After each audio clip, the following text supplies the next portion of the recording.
Y otro de los escenarios que se vieron el sábado pasado también en Buenos Aires, cuando estaba transcurriendo la cumbre del G20, fue lo que estaba ocurriendo en paralelo en París, en Francia, en donde como consecuencia de una crisis que se viene manteniendo hace un mes, había multitudes en el centro de París, había desmanes, hubo mucha violencia, hubo represión también a esa violencia.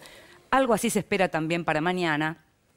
Está con nosotros, tiene que ver con lo que comenzó como una protesta muy grande por un alza de combustible que finalmente no se dio. Y está con nosotros Ever Ostrovieski, politólogo, investigador de la Universidad de General Sarmiento, alguien que conoce muy bien Francia porque vivió mucho en Francia. Nos cuesta entender cuál es la composición de los llamados chalecos amarillos. Nos cuesta entender porque en principio lo que parecía una protesta de las clases medias del interior de Francia se fue extendiendo y empieza a aparecer como un montón de gente con reclamos propios que se suman a los chalecos amarillos. Sí, así es. Hola, bueno, gracias por la invitación primero que nada. Sí, la verdad es que es un movimiento que inicialmente resultó muy complejo de entender, sigue siéndolo, está en plena ebullición.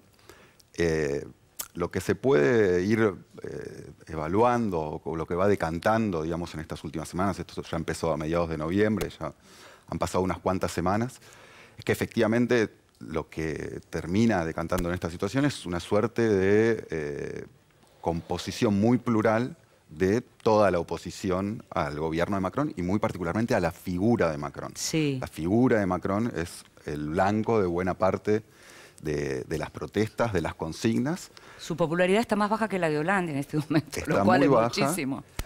Y de hecho, bueno, se habla de un 70% de la población que o bien simpatiza con el movimiento de los chalecos amarillos, o bien hay un 20 a 25% que directamente se asume como tal. Dice, yo soy chaleco amarillo. ¿No?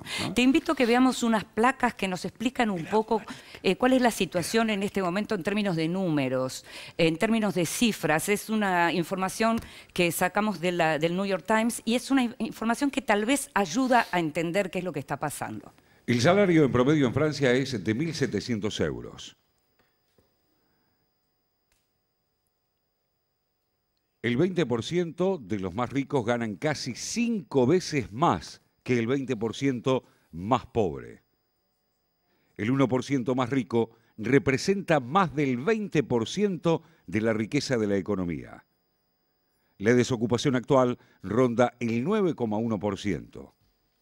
Y este año el Estado recaudó 3.200 millones de euros menos por la baja en los impuestos a los contribuyentes más ricos.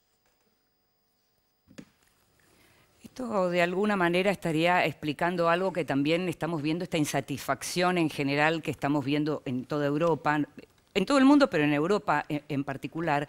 Y lo que se está viendo también, Ever, tiene que ver con espacios que habitualmente eran clave en la fama internacional de Francia, como la educación, que también es un momento en donde está en crisis, en donde las nuevas legislaciones tienen insatisfechos a todos, y en donde incluso vimos imágenes que podemos ver mientras conversamos, la detención de 150 chicos en una ciudad al sur de Francia, de París, perdón, una detención que además las imágenes son escalofriantes. Se ve a los chicos arrodillados con las manos detrás de la nuca.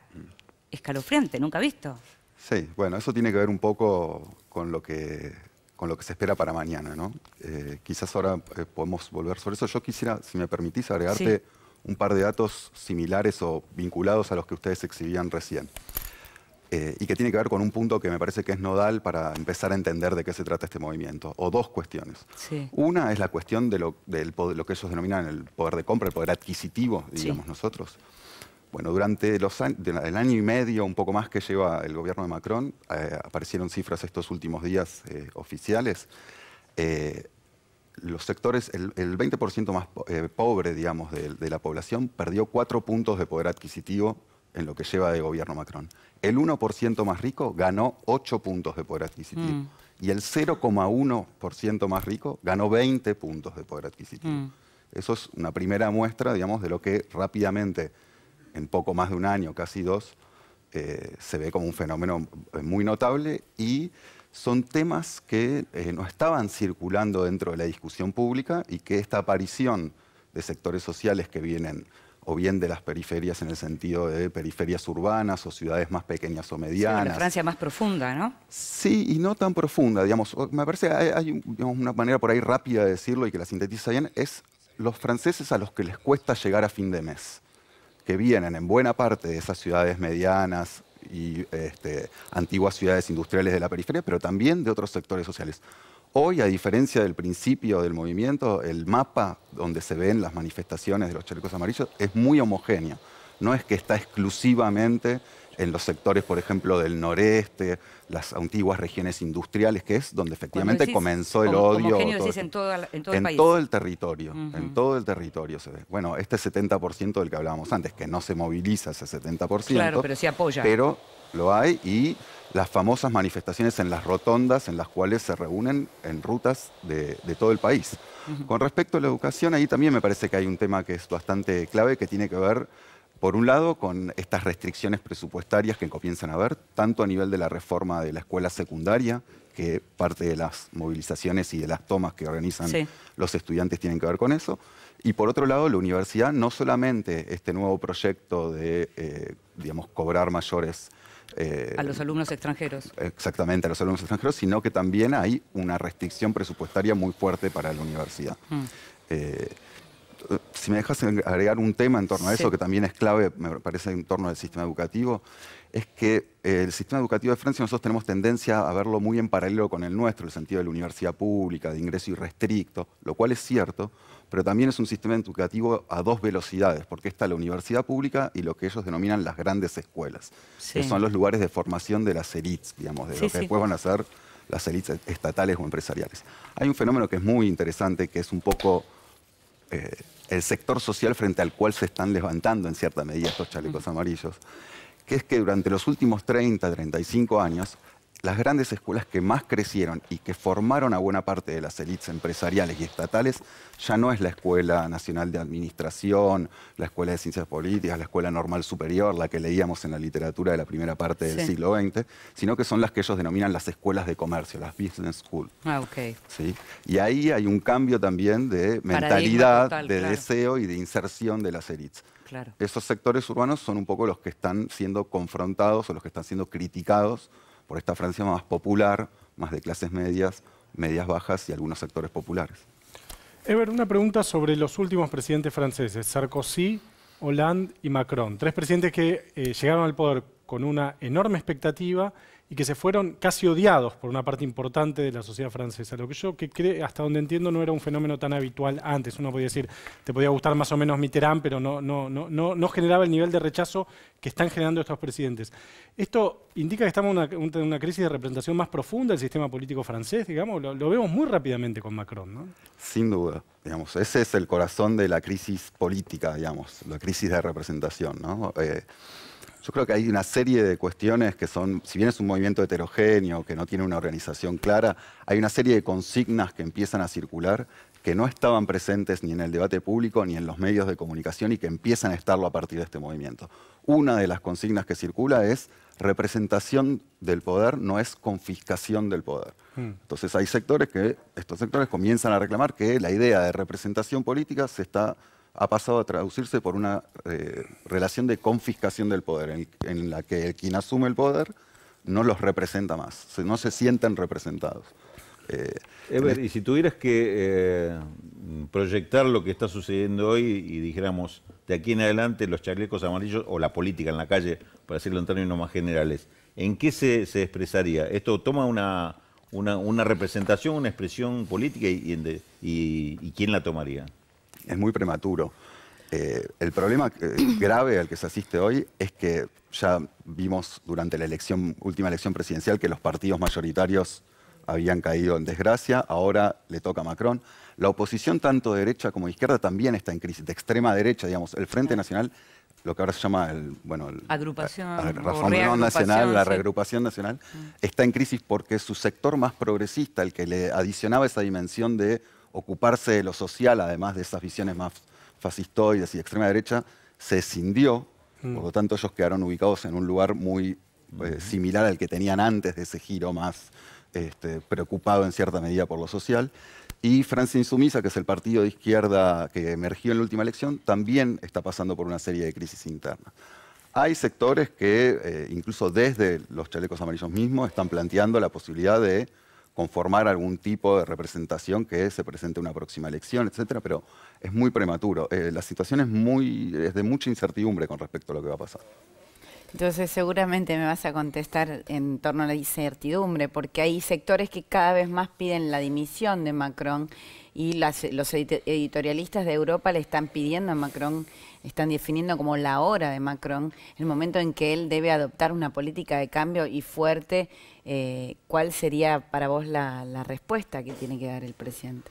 Yo creo que la encrucijada es muy profunda, que lo de mañana va a ser grave, que es probable que haya mucha violencia, no solamente desde los sectores que manifiestan, sino que también esto que veíamos de los estudiantes de los últimos días, no solo las imágenes que se vieron de represión en esa escuela de los suburbios de París, sino también represión en las puertas de los liceos, muchos chicos desfigurados que han perdido ojos. Lo que se espera mañana es de mucha violencia, y el problema que hay es que incluso si se llegara al extremo, que no sería la primera vez en Francia que el presidente disuelve la Asamblea y convoca elecciones, incluso para presentarse y convalidar su legitimidad, no está muy claro lo que pueda llegar a suceder. Por lo tanto, realmente la situación hoy es de mucha imprevisibilidad, y el día de mañana es un día clave. Hay quienes están hablando incluso de la posibilidad de un giro autoritario fuerte de Macron por una necesidad política. No hay que olvidarse que Macron tiene aquello que fue su virtud, es su déficit de hoy. Claro. Macron está aislado, no tiene un partido político que lo sostenga, y es el blanco de toda la bronca social. A su vez, no es que emerge algún otro sector político que pudiera eventualmente reemplazarlo, coaligarse con él, ayudarlo a salir de esa situación. La pregunta es quién capitaliza la protesta, que es lo que estamos debatiendo básicamente. Pero haber dado marcha atrás con el aumento del impuesto al combustible, electricidad y gas, en cierto modo no le representa un costo político después de haber caído del 61% a 49% en popularidad. Sí, sin duda. Él, digamos, una de las consignas de apenas asumió el gobierno era: mi gobierno va a fracasar si yo no logro aplicar las reformas que tengo que aplicar en este país. Esto está demostrando que no lo puede hacer, tiene que retroceder, pero a su vez la dinámica de este movimiento durante las últimas semanas ya va mucho más allá de la reivindicación del impuesto a los combustibles.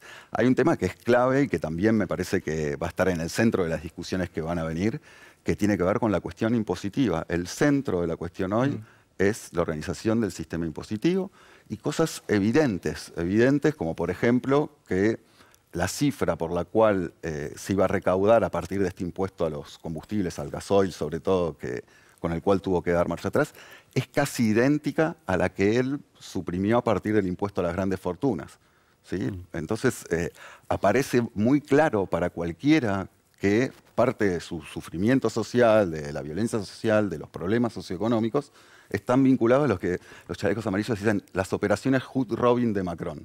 Sacarle a los pobres para darle a los ricos. Entonces queda ubicado en un lugar que es efectivamente blanco de toda la bronca social. Te hago la última, lo más breve posible la hago y te pido la respuesta. Mañana ya sabemos que van a estar cerrados los museos, cierran los comercios, todo el mundo va a tratar de evitar en lo que pueda pérdidas por la violencia.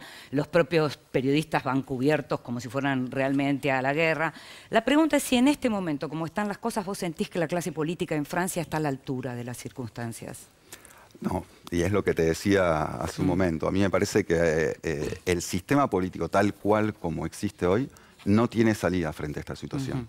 No le encuentro una salida porque justamente no hay personal de reemplazo. Y hay quienes temen, y hay analistas que lo han expresado muy claramente, que la única solución posible es que el movimiento se detenga, se desinfle.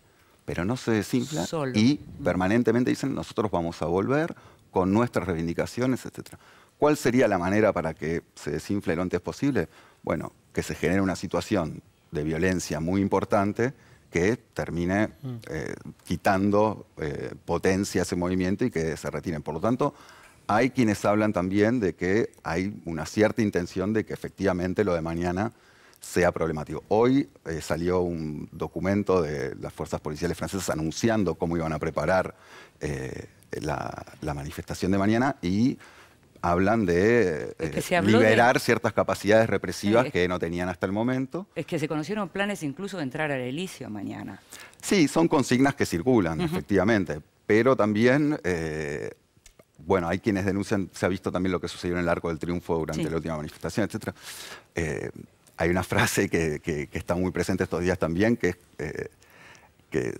la usan mucho, digamos, quienes hablan de ciertos... la idea en Francia es la de los casseurs, ¿no? Los que van a las marchas para pudrirla, digamos. Sí. Infiltrados, sí. Efectivamente. Y bueno, el temor muy grande también es que mañana se reproduzca una situación de ese tipo que pudra también a todo el movimiento, ¿no? Te agradecemos mucho que hayas estado con nosotros y nosotros nos estamos yendo a un nuevo corte.